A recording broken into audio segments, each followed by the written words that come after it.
جو لوگ نیکی میں ابتدا کرتے ہیں ان کا شریعت کے اندر بہت زیادہ درجہ ہوتا ہے۔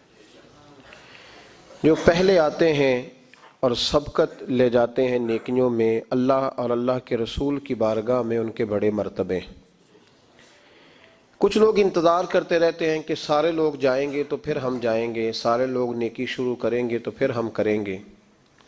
حالانکہ نبی کریم علیہ الصلوۃ والسلام نے فرمایا جس نے دین کے اندر کوئی خیر کا کام شروع کیا، جتنے لوگ اس کی اتباع میں اس کام کو کریں گے، اللہ تبارک و تعالی ان سب کا اجر بھی شروع کرنے والے کو عطا فرمائے گا۔ اگر محبوب پاک کے وصال کے صدیوں بعد امام بخاری حدیث پاک کی کتاب بخاری شریف تصنیف کرتے ہیں تو اب قیامت تک جو آدمی بھی بخاری پڑھے گا اور اس کو پڑھ کے کسی حدیث پر عمل کرے گا، اس تمام کا ثواب اللہ امام بخاری کو عطا فرمائے گا۔ خیر کا کام کرنے میں جلدی کرنی چاہیے، آگے بڑھنا چاہیے۔ صحابہ کرام علیہم رضوان جلدی کرتے تھے نیکی کرنے میں، آگے نکلنے کی کوشش کرتے تھے۔ ہم بھی جلدی کرتے ہیں لیکن مال جمع کرنے میں، دنیا داری میں۔ صحابہ کرام کی پہل ہوتی تھی خیر کا کام کرنے میں، اللہ کے ولیوں کی پہل ہوتی ہے میں جلدی سے خیر کا کام کر لوں۔ قرآن مجید فرقان حمید نے ان لوگوں کی عظمت بیان کی جنہوں نے دین پہ چلنے پہ پہل کی ہے، آگے نکلیں۔ سورہ واقعہ میں اللہ کریم نے فرمایا والسابقون السابقون، اور سبقت لے جانے والے سبقت لے ہی گئے، آگے نکلنے والے آگے نکل ہی گئے۔ کون ہیں یہ لوگ؟ اولئک المقربون، فرمایا یہ اللہ کی بارگاہ کے قریبی لوگ ہیں جو آگے نکل گئے۔ کچھ لوگ ایسے تھے جو فتح مکہ کے بعد آئے دین میں، کچھ ایسے تھے جو فتح مکہ سے پہلے آئے۔ جو پہلے آئے اللہ نے ان کا درجہ زیادہ بیان فرمایا، قبل الفتح اور بعد الفتح، اس کی اصطلاح قرآن مجید نے بیان فرمائی۔ جو لوگ ابتدا میں آ گئے، جنہوں نے غربتوں میں اسلام کی تنہائیوں میں ساتھ دیا، ان کے درجات زیادہ ہیں۔ دیکھیں نا بھائی، جب انسان کے پاس اللہ تعالیٰ کسی پہ فضل کرے اور اسے رزق حلال کروڑوں میں عطا کر دے، اس وقت کوئی آدمی اس کے لیے 1,00,000 کا بھی تحفہ لے کے آ جائے تو اس کے لیے اتنا مان ہی نہیں رکھتا، کیونکہ وہ خود کروڑ پتی ہے۔ لیکن اس زمانے میں جب اس کے پاس اماں کی دوائی کے پیسے نہ ہوں، اس زمانے میں جب اس کے پاس لاہور جانے کا کرایہ نہ ہو، اس زمانے میں جو آدمی 20 روپے کی مدد کرتا ہے وہ بندہ ساری زندگی یاد رہتا ہے، وہ یاد رہتا ہے۔ لوگ تقاضا کرتے ہیں کہ میں نے 1,00,000 کا تحفہ دیا، اسے یاد رکھو۔ اسے کیسے یاد رکھا جائے؟ اب تو وہ کروڑ پتی ہے، اب اس تحفے کی وہ حیثیت نہیں ہے۔ چاہیے یہ تھا کہ جب اسے ضرورت تھی، جب وہ مجبور تھا، جب وہ تنگ دست تھا، جب اس نے خود تجھ سے سوال کیا تھا یار فلان جگہ میں الجھ گیا ہوں، تیری تھوڑی سی ضرورت ہے، اس وقت اگر کوئی شخص آگے بڑھتا ہے تو وہ بندہ انسان کو ساری زندگی یاد رہتا ہے، اس کے ساتھ انسان کا وفا کا رشتہ رہتا ہے، اس کے ساتھ انسان پیار کرتا ہے۔ اللہ کریم کے پیارے محبوب سید عالم صلی اللہ علیہ وسلم پر جن لوگوں نے ابتدا میں جانیں قربان کی، آزاد مردوں میں سے سب سے پہلے حضرت ابوبکر صدیق نے کلمہ پڑھا ہے، آزاد عورتوں میں سے سب سے پہلے حضرت سیدہ خدیجہ الکبریٰ نے کلمہ پڑھا ہے، اور بچوں میں سے نوخیز جوانوں میں سے سب سے پہلے مولا علی شیر خدا نے کلمہ پڑھا، اور غلاموں میں سے سب سے پہلے حضرت زید بن حارثہ نے کلمہ پڑھا۔ یہ السابقون الاولون ہیں، ابتدائی لوگ۔ حضرت ابوبکر صدیق کو اللہ نے ایک کمال دیا ہے کہ حضرت ابوبکر صدیق کی 4 نسلیں صحابی ہیں۔ کتنی؟ 4 نسلیں حضور کی صحابی ہیں۔ حضرت ابوبکر صدیق کے والد بھی صحابی ہیں، خود بھی صحابی ہیں، ان کی کچھ ازواج بھی صحابی ہیں، حضرت ابوبکر صدیق کے بچے بھی صحابی ہیں، پوتے اور نواسے بھی حضور کے صحابی ہیں۔ کیسی عظمت ہے، کیسی شان اللہ نے عطا فرمائی۔ صحابی ہونا اس امت کا سب سے بڑا درجہ ہے، اور وہ کیسا شخص ہے جس کا سارا گھرانہ ہی صحابی ہے۔ ہم لوگ گھر کے اندر دین کی بات اگر کریں اس انداز میں کہ بچوں میں شوق پیدا ہو، ہم کرتے ہیں ضرورت کے لیے دین کی بات۔ میں کبھی کبھی جب باتیں سنتا ہوں تو میں کہتا ہوں کہ یہ آپ بچوں کو دیندار نہیں بنا رہے، جب آپ کہتے ہیں نا بیٹے نماز پڑھنے سے روزی میں برکت ہوتی ہے، تو میں کہہ رہا ہوں اب نماز کی تو بات ہی نہیں کر رہے، آپ تو روزی کی بات کر رہے ہیں۔ جب آپ کہتے ہیں نا بیٹے سویرے اٹھ کے قرآن پاک پڑھو، جب دکان پہ جاؤ گے تو گاہک زیادہ آئیں گے، تو یہ تو آپ نے گاہکوں کی بات کی، یہ آپ نے قرآن مجید کی بات نہیں کی۔ جب آپ نے کہا نا بیٹا صدقہ دو گے نا تو کوئی مشکل نہیں آئے گی، تو یہ بات صدقے کی نہیں ہو رہی، تو مشکلات سے نجات کی بات ہو رہی۔ تو پلٹ پلٹ کے تو دنیا سنوارنے کی آپ بات کر رہے ہیں۔ دین کی بات گھر کے اندر اس طرح کرو کہ بیٹا ہماری کل کائنات اگر وابستہ ہے تو مدینے والے رسول سے وابستہ ہے، ہمارا جینا مرنا اگر صحیح ہو سکتا ہے تو قرآن پاک کی برکت سے ہو سکتا ہے، ہم اگر بچ سکتے ہیں تو اللہ تبارک و تعالیٰ کی معرفت نصیب ہونے سے بچ سکتے، روحانی زندگی آباد ہونے سے بچ۔ حضرت صدیق اکبر گھر کے اندر جب بات کرتے تھے نا نبی پاک کی غلامی کی تو ذرا کھول کے کرتے تھے۔ اگر وہ احد میں، بدر میں اور مکے کے چوکوں میں حضور کے تذکرے بڑے شوق سے کرتے تھے تو آپ کے بچے کہتے ہیں جب گھر میں مصطفیٰ کی بات کرتے تھے تو پھر بھی ان کی آنکھوں میں آنسو ہی ہوا کرتے تھے۔ حضرت ابوبکر صدیق رضی اللہ تعالیٰ عنہ گھر میں بیٹھتے تو مصطفیٰ کے ترانے پڑھنے شروع کر دیتے، اور آپ کے بچے کہتے ہیں رو کے بات کرتے۔ آج میں حضرت ابوبکر صدیق کی ایک صاحبزادی کا ذکر کرنے والا ہوں، حضرت اسماء بنت ابی بکر صدیق۔ حضرت ابوبکر صدیق کی صاحبزادی ہیں، کہتی میرے ابا جی اس پیار سے گھر میں ذکر کرتے تھے نبی پاک کا کہ میں نے کہا ابا جی اب مجھ سے برداشت نہیں ہوتا، مجھے بھی کلمہ پڑھوائیں، میں نے بھی غلام بننا ہے۔ 16 بندے مسلمان ہوئے تھے، 17ویں نمبر پر حضرت اسماء بنت ابوبکر صدیق نے کلمہ پڑھ لیا، 17واں نمبر، السابقون الاولون میں سے، پہلے لوگوں میں حضرت اسماء کا تذکرہ ہے، ابتدائی لوگوں میں مسلمان ہو گئی، شروع میں بالکل سٹارٹ میں۔ اللہ نے انہیں 100 سال کے قریب عمر عطا فرمائی ہے۔ یہ 1 صدی کا قصہ ہے، 2-4 برس کی بات نہیں۔ اللہ نے 100 سال عمر دی۔ فرماتی ہیں میں 20 سال سے عمر میری کم تھی جب میں نے کلمہ پڑھا تھا۔ توجہ ہے میری بات پر؟ صرف میدان میں نکلنے والے مجاہدوں نے دین کی تبلیغ نہیں کی، ان کو گھر کے اندر تیار کر کے بھیجنے والی ماؤں کا زیادہ حصہ ہے، ان کی بیوی کا زیادہ حصہ ہے جس نے کہا تو دین کی نوکری کر، تیرے پچھلے فرائض میں دیکھ لوں گی، ان کا بھی بڑا کردار ہے۔ دین اسلام پر جس شخصیت نے سب سے پہلے اپنا خون پیش کیا وہ مرد نہیں، وہ ایک عورت ہے۔ حضرت عمار بن یاسر کی والدہ سب سے پہلی شہیدہ ہے، دین کے لیے پہلا خون ایک عورت نے دیا ہے، حضرت سمیہ رضی اللہ تعالیٰ عنہ۔ حضرت اسماء کہتی ہے میں ابھی 20 سال سے میری عمر کم تھی جب میں نے کلمہ پڑھا، اور میں نے اس عالم میں کلمہ نہیں پڑھا کہ جب دین پہ چلو گے تو موجیں لگ جائیں گی، میں نے کلمہ پڑھا کہ سارا مکہ ہمارا مخالف تھا، میں نے کلمہ پڑھا تو میرے گھر کی طرف لوگ سخت نظروں سے دیکھتے تھے، میرے والد روز مار کھا کے آیا کرتے۔ اس حالت میں جناب اسماء، یہ حضرت عائشہ صدیقہ سے 10 سال بڑی تھی عمر میں، ان کی والدہ اور ہیں اور جناب عائشہ کی والدہ اور ہے، والدہ علیحدہ علیحدہ ہے، لیکن حضرت صدیق اکبر کی دونوں صاحبزادیاں حضرت اسماء، یہ وہ خوبصورت اور پاک باز بی بی ہے کہ جب میرے محبوب پاک غار ثور میں ہجرت کے لیے تشریف لے گئے تو حضرت صدیق اکبر جب جانے لگے، حضرت اسماء کہتی ہیں میری اماں کو میرے والد نے طلاق دے دی تھی، چونکہ وہ کلمہ بھی نہیں پڑھتی تھی اور زیادہ کچھ شدت رکھتی تھیں مشرکانہ معاملات میں۔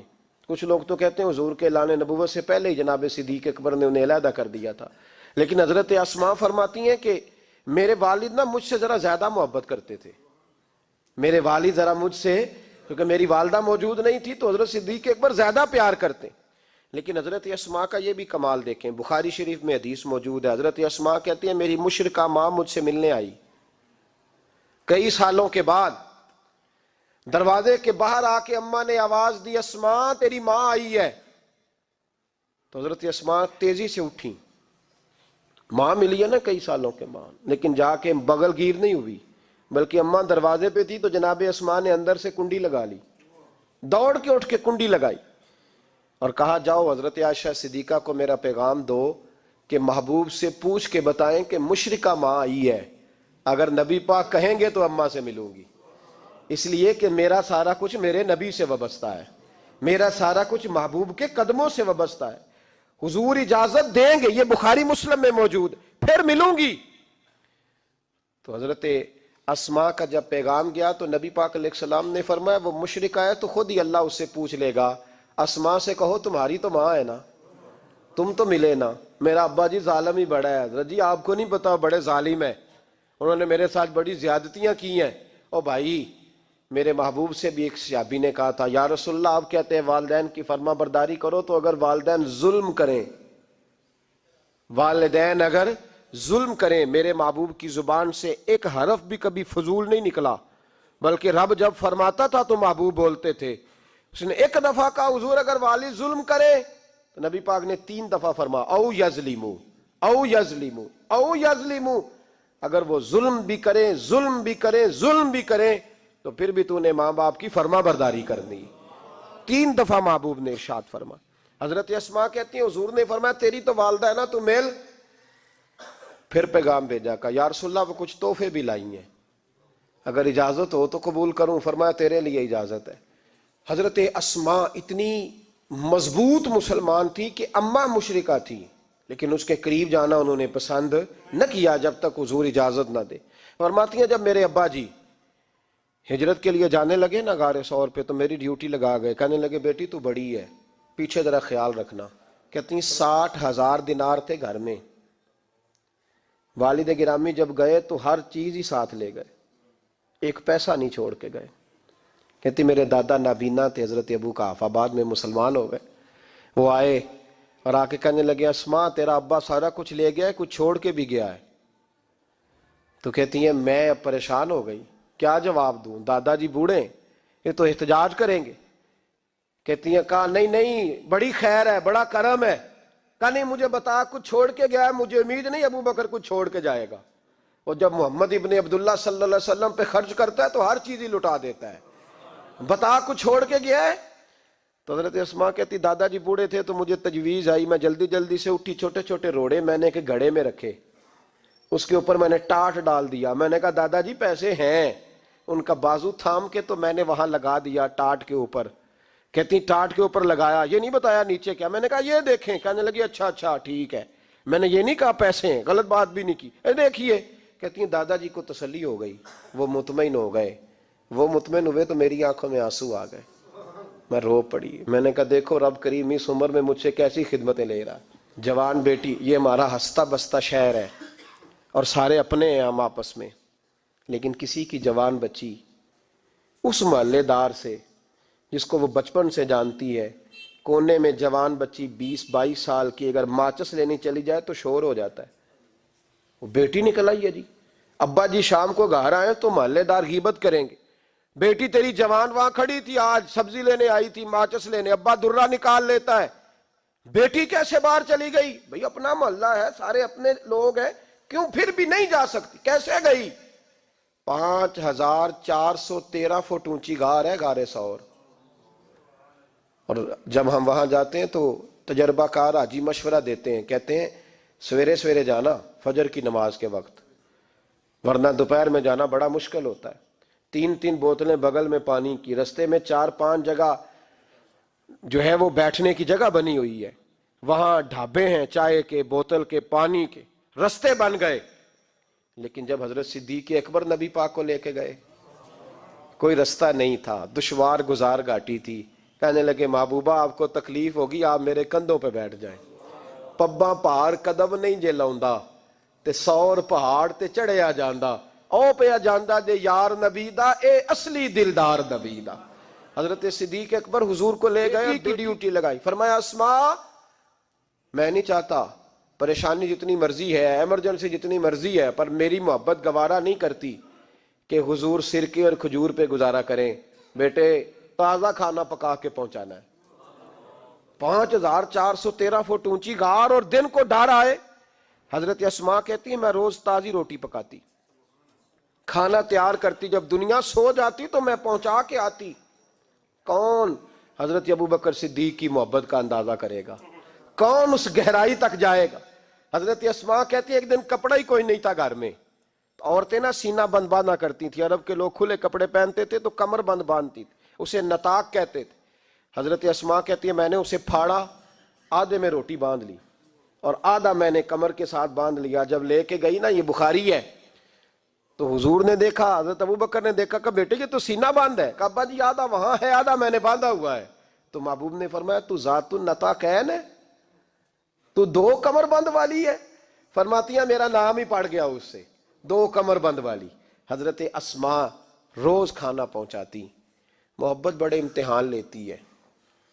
کہتی ہیں میں بڑے وقار والے گھر کی مالک تھی، میرے والد قبیلے کے سردار تھے، کاروبار کرتے تھے تو دولت بھی میں نے ہمیشہ دیکھی تھی، کسی کی طاقت نہیں تھی بری نظر سے دیکھ سکے. لیکن حضرت اسماء کہتی ہیں رب کریم نے ہم سے آزمائش لی. دوسرا دن تھا، حضور کو غار ثور میں گئے تو ابو جہل دروازے پہ آیا، بہت سارے کفار اس کے ساتھ تھے. او بھائی اس کیفیت کو ذرا سمجھ تو صحیح، اس انداز کو کبھی سمجھ تو صحیح، کس بات کی دشمنی لے رہے تھے. حضرت صدیق اکبر نے کس طرح کے امتحانات دیے.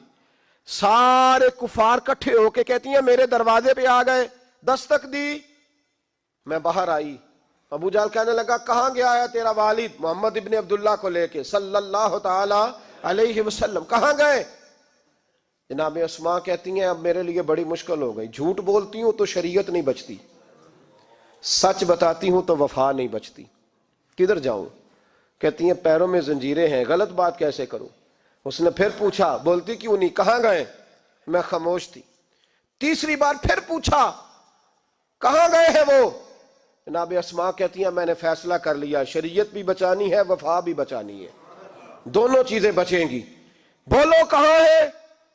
یہاں تو لوگ مرد ہو کے دین کے لیے نہیں ڈٹتے، اور ایک منٹ کے لیے بھی عقیدے پر مسلک پر ڈٹنے کو تیار نہیں ہوتے. لوگ دیکھتے ہیں مجلس کس طرح کی اس طرح کا رنگ اختیار کر لیتے ہیں. جناب اسماء ڈٹ گئی، جناب صدیق اکبر کی صاحبزادی، اور کہتی ہیں ابو جہل نے جب کہا نا بتا کہاں ہے، فرماتی ہیں پتہ نہیں خدا نے مجھے کتنی قوت عطا فرمائی.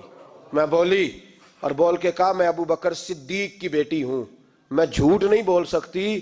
کہنے لگی ابو جہل سن، مجھے پتا ہے وہ دونوں کہاں ہیں اور میں تمہیں بتاؤں گی کوئی نہیں، مجھے پتا ہے پر میں تمہیں، ہو ہلکا یارا تو برے شم کی طرح نرم، رزم حق کو باطل ہو تو فولاد ہے مومن، پتا ہے مجھے وہ کہاں ہے پر جرت ہے تو پوچھ کے دکھا.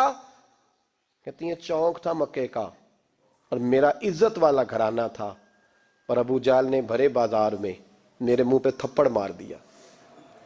کہتی ہیں میرے کان میں بالی تھی، نیچے پتھر تھا، میں اس کے اوپر گری تو میرا کان پھٹ گیا. لوگوں نے ابو جہل کو پکڑا لے گئے.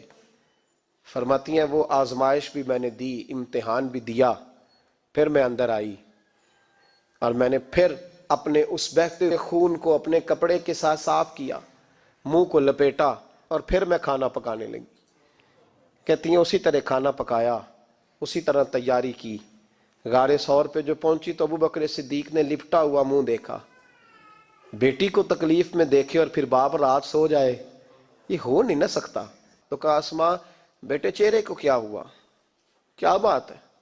عرض کی کچھ نہیں ابا جی. فرمایا نہیں بیٹے کوئی تکلیف ہے، کوئی چوٹ ہے؟ نہیں ابا جی کچھ نہیں. حضور نے فرمایا اسماء کھول نہ بیٹے چہرہ کیا ہے. جناب اسماء نے کپڑا ہٹایا تو خون بہنے لگا. کیا ہوا؟ عرض کی حضور کچھ نہیں، ابو جہل آیا تھا، پوچھتا تھا، کیا بتاتی؟ جھوٹ بولتی تو شریعت میں اجازت نہیں تھی، بتا دیتی تو آپ کو تکلیف ہوتی.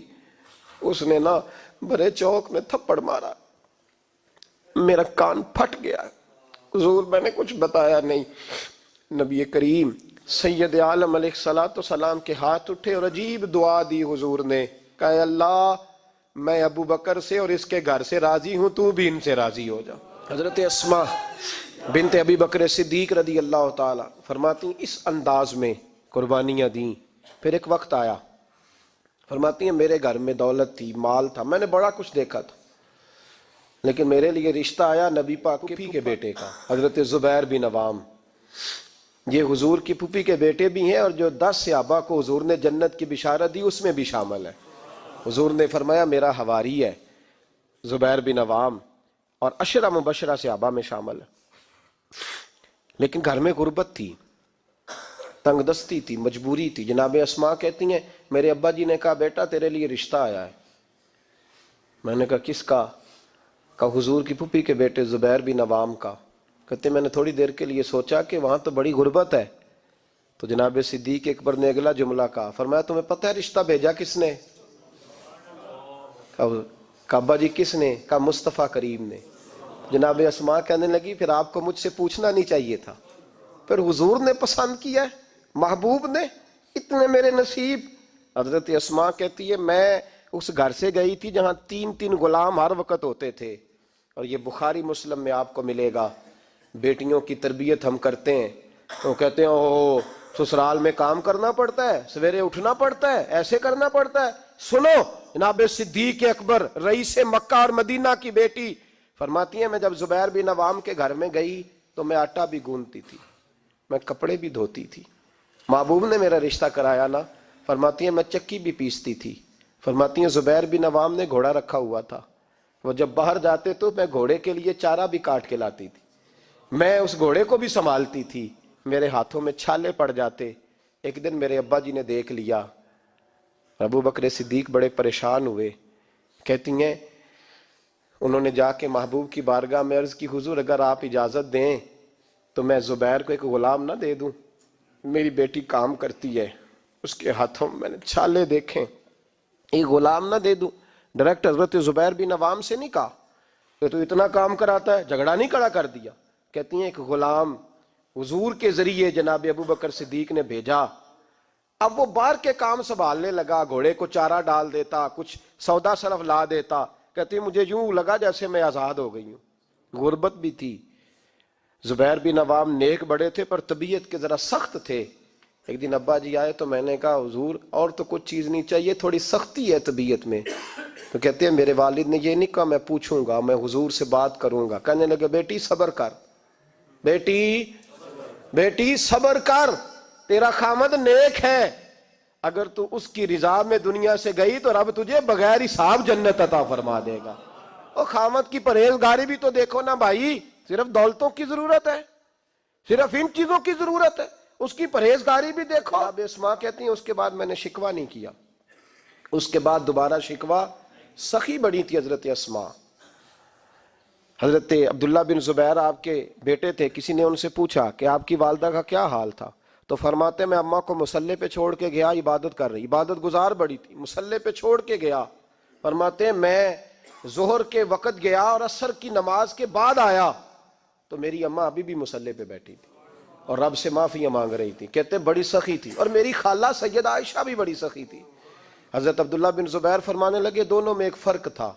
حضرت عائشہ جب سخاوت کرتی تو کچھ پیسے جمع کر لیتی, ایک ہفتے کے پیسے جمع کر کے جوڑ کے کہتی چلو کسی غریب کا کچھ بن تو جائے.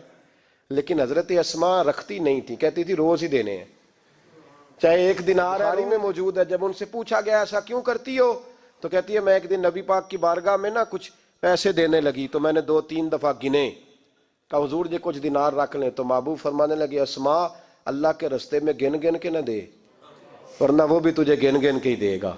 تو اس کے رستے میں بے حساب دے, وہ بھی تجھے بے حساب ہی عطا فرمائے گا.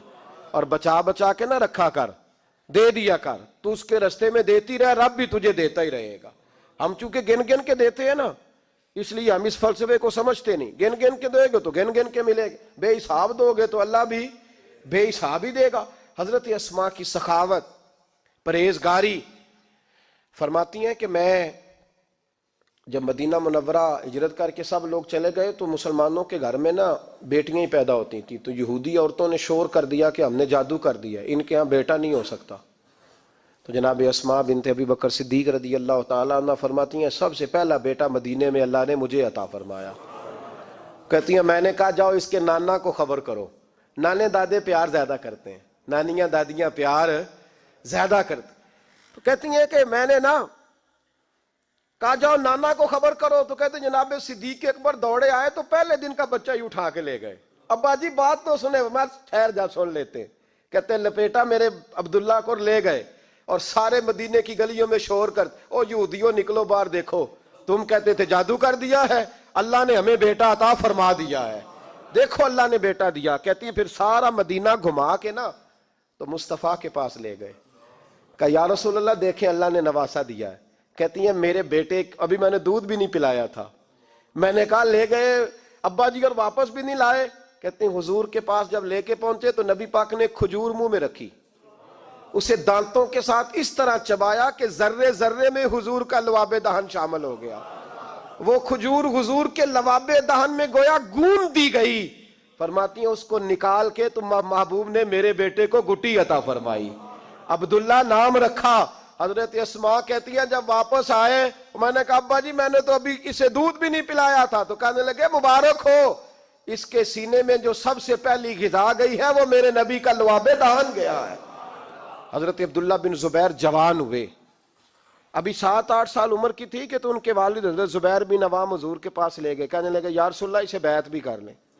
محبوب کا بیعت بھی کرا دیا. مسلمان تو پہلے ہی تھے, مسلمانوں کے گھر میں یہ وہی بیعت ہے جو ہم اپنے مشائخ کے ہاتھوں پہ کرتے ہیں.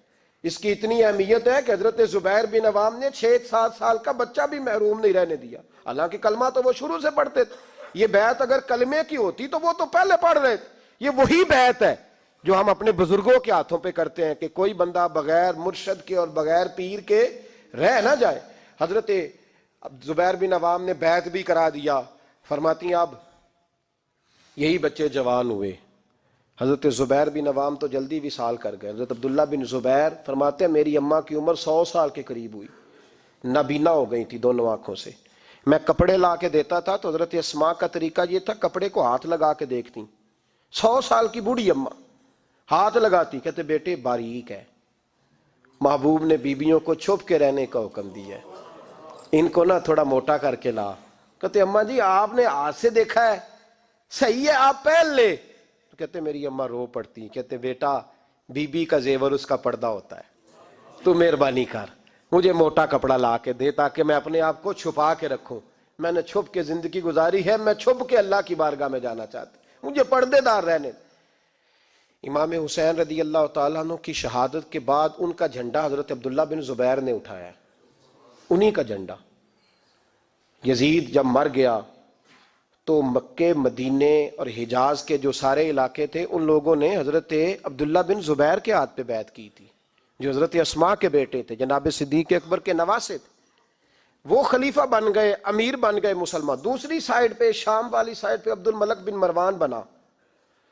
اس نے یہ جو تعمیر کعبہ ہوئی ہے نا دوبارہ سے, جن بنیادوں پہ اب کعبہ ہے انہی بنیادوں پہ حضرت عبداللہ بن زبیر نے بیت اللہ کو بھی دوبارہ تعمیر کروایا تھا. چونکہ یزید کی فوجوں نے جب حملہ کیا تو بیت اللہ کے کچھ حصے شہید ہو گئے, تو جناب عبداللہ بن زبیر نے اسے بھی دوبارہ بنوایا. عبد الملک بن مروان نے حجاج بن یوسف کو ان کے مقابلے میں بھیجا, لڑائی ہونے لگی, 5.5 مہینے جنگ ہوتی رہی. حضرت عبداللہ بن زبیر کی فوجیں کچھ تو شہید ہو گئے لوگ, کچھ بکھر گئے, آپ اکیلے رہ گئے. کہتے میری 100 سال کی بوڑھی اماں, میں اماں سے مشورہ کرنے آیا, حضرت اسماء سے. بچے اس لیے بزدل ہوتے ہیں کہ باپ انہیں دلیری سکھاتا ہی نہیں.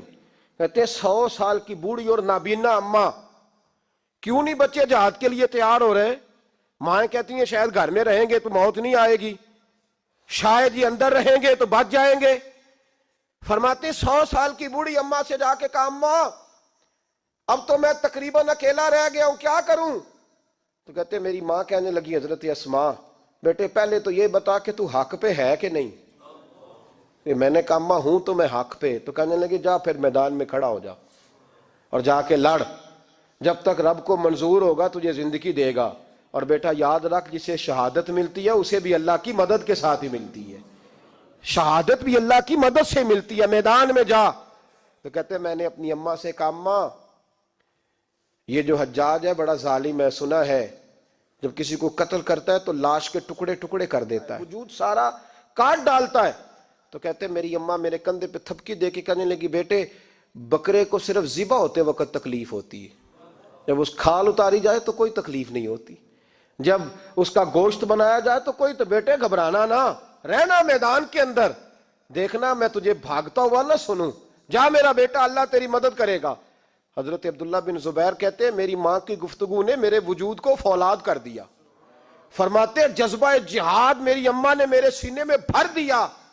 جب میں نکلا میدان میں تو حضرت اسماء پھر پکارنے لگی, کہنے لگی عبداللہ یہ یاد رکھنا کہ تم اس کے بیٹے ہو جس کو میرے نبی نے اپنا حواری کہا تھا, اور نبی پاک نے تیرے باپ کو دنیا میں جنت کی بشارت دی تھی، اور یاد رکھنا کہ تیری دادی مصطفیٰ کی سگی پھپھی تھی، اور یہ بھی یاد رکھنا کہ تیرے نانا وہ ہے جنہیں دنیا صدیق اکبر کہتی ہے، اور یہ بھی ذہن میں رکھنا کہ تیری خالہ وہ ہے جو ام المومنین سیدہ عائشہ ہے۔ بیٹا جب میدان میں لڑنا تو اپنے خاندانی وقار کا ضرور خیال رکھنا، یاد رکھنا تم کون ہو، کس کے بیٹے ہو، کس کے بھانجے، کس کے بھتیجے، کس کے نواسے، خیال رکھنا۔ حضرت عبداللہ بن زبیر لڑے اور جب شہید ہو گئے تو حجاج بن یوسف نے ان کی لاش کو چوک میں لٹکا دیا، مکے کے چوک میں جہاں جنت المالا ہے، اس چوک میں ان کی لاش لٹکی۔ 14واں دن ہو گیا لاش کو لٹکے ہوئے، تو عبداللہ بن عمر گزرے، فرمانے لگے یہ دیکھو شاہ سوار لٹکا ہوا ہے، اور دیکھو 14 دن بیت گئے، اس کے وجود سے جب بھی کوئی سونگتا ہے اسے میٹھی خوشبو ہی آتی ہے۔ اور عبداللہ بن عمر فرمانے لگے خوشبو کیوں نہ آئے، اس کے وجود میں جو پہلی غذا گئی تھی وہ مصطفیٰ کا لعاب دہن داخل ہوا تھا۔ 14 دن گزر گئے، حجاج نے پیغام بھیجا حضرت اسماء کو، میری بات سنو۔ آپ فرمانے لگی میں تو کسی کے پاس نہیں جاتی، اور میں سرداروں کو کیا سمجھتی ہوں، جا دوڑ جا۔ کہنے لگا میں زبردستی بلوا لوں گا۔ فرمایا طاقت ہے تو بلوا کے دیکھ، میں ابو بکر کی بیٹی ہوں۔ حجاج خود ملنے آیا اور آ کے کہنے لگا میرے بارے میں آپ کا کیا خیال ہے؟ تو حضرت اسماء کہنے لگی خیال کیا ہونا ہے، نبی پاک نے فرمایا تھا میری امت میں ایک کذاب آئے گا، ایک قاتل آئے گا۔ کذاب مختار سقفی تھا اور قاتل تو ہے۔ کہنے لگا تجھے پتہ نہیں چلا میں نے تیرے بیٹے کا کیا حال کیا؟ تو حجاج کہتے ہیں ایسا جملہ کہا حضرت اسماء نے کہ میری سوچ ہی بدل دی۔ میں نے کہا دیکھا میں نے تیرے بیٹے کا کیا حال کیا؟ تو حضرت اسماء کہنے لگی تو نے تو صرف اس کی دنیا خراب کی ہے، اس نے تو تیری آخرت خراب کر دی ہے۔ تو یہ سمجھ نہیں آئی؟ تو نے دنیا خراب کی، اس نے تو تیری آخرت خراب کر دی، ابھی تو سمجھا نہیں؟ تو کہنے لگا اماں تو بوڑھی ہے، تجھے شاید پتہ نہیں کہ تیرے بیٹے کی لاش لٹکی ہوئی ہے۔ تو کہتے ہیں حجاج کہتے ہیں حضرت اسماء کہنے لگی شکر ہے اللہ کا، شکر ہے اللہ کا، میرے بیٹا لٹک تو گیا ہے پر کسی ظالم کے آگے جھکا تو نہیں نا، شکر ہے اللہ کا۔ اور کہنے لگی شاہ سوار لٹکے ہی ہوتے ہیں، جو شاہ سوار ہوتے ہیں وہ سواریوں پہ ہی ہوتے ہیں، حجاج جا۔ حجاج بن یوسف کہتا ہے جب میں باہر نکلا تو بڑی بڑی تلواریں میرا سر نہیں جھکا سکی تھی، پر حضرت اسماء کے جملوں نے میری گردن جھکا دی۔ لوگ مجھ سے پوچھتے تھے فاتح کون ہے؟ آپ کے عبداللہ۔ تو حجاج کہتا ہے نہ میں اور دوسروں کو تو وہ ماننے کو تیار ہی نہیں تھا نا، کہتا ہے فاتح دیکھنا ہے تو وہ ابو بکر کی بیٹی اندر بیٹھی ہے، وہ سب سے زیادہ فاتح، وہ فاتح ہے جس کا حوصلہ جوان ہے، جس کے سینے میں ایمان کی قوت تگڑی ہے، جو آج بھی ان اصولوں پہ قائم ہے جو مصطفیٰ نے دیے تھے۔ حضرت اسماء اپنے بیٹے کے شہادت کے 3-4 دن کے بعد ہی وصال کر گئیں۔ 100 سال کی اسماء کا جب جنازہ اٹھا تو پھر دیکھا مکے کے لوگوں نے اور مدینے کے لوگوں نے کہ بادشاہوں کے جنازے میں اتنی خلقت نہیں آتی جتنی اس خاتون کے جنازے میں لوگ آئے، اور لوگ کہہ رہے تھے آج وہ خاتون دنیا سے گئی ہے جس خاتون نے اپنی زندگی کے 80 سال رسول اللہ کے دین کو دیے۔ بھائی یہ بات آج اس لیے ان کا ذکر، چونکہ ان کا وصال بھی جمادی ثانی میں ہوا، اس لیے چھیڑا ہے۔ اپنے گھروں کے اندر ہم نے تربیت کا، بیٹیوں کی تربیت کا وہ والا ماحول بنانا ہے جو حضرت اسماء بنت ابی بکر کا تھا۔ ہماری بچیاں کہتی ہیں دکھ ہی بڑے تھے، غربت ہی بڑی تھی، ساری زندگی ٹینشن کی نظر ہی ہو گئی، ہم کیسے جوان ہوتے۔ وہ تو امیر گھر سے غریب گھر میں آئی تھی، غربتوں کی ٹینشن نے کبھی انہیں پریشان نہیں کیا بلکہ ان کے ایمان کو جلا بخشی، توانا رہیں۔ جب مائیں حضرت اسماء جیسی ہوتی ہیں تو بیٹے حضرت عبداللہ بن زبیر جیسے پیدا ہوتے، اتنے تگڑے اور دلیر بیٹے پھر دنیا کو ملتے ہیں۔ اپنی بچیوں کی تربیت کریں، سارا دکھ روٹی کا ہی ہے، دولت کا ہی ہے، جائیداد کا ہی ہے، کھانے پینے کا ہی ہے، اور بھی غم ہے زمانے میں محبت کے سوا، کچھ اور بھی توجہ کریں بھائی، یہ تو ایک جوز ہے، تو ایک جوز ہے صرف زندگی کا، باقی ساری زندگی تو آگے پڑی ہوئی ہے۔ ان کی تربیت کریں، اصل نہج پر انہیں سمجھائیں۔ حضرت اسماء نے روشن کردار ادا کیا، تقوی، پرہیزگاری، عبادت، سخاوت، رسول اللہ کی نوکری، نبی پاک کی کامل محبت، اپنے بچوں کی تربیت، حضور کی ہر بات کے ساتھ وفا ان کا ترہ امتیاز رہا۔ وہ ہمیں سبق دے کے گئیں اگر دنیا میں زندہ رہنا ہے تو محبوب کے بن کے رہو، زندہ رہو گے، تابندہ رہو گے، پائندہ رہو گے، ہمیشہ مدحت خیر الانام میں گزرے۔ دعا ہے یہ عمر درود و سلام میں گزرے۔ آخر دعوانا الحمد۔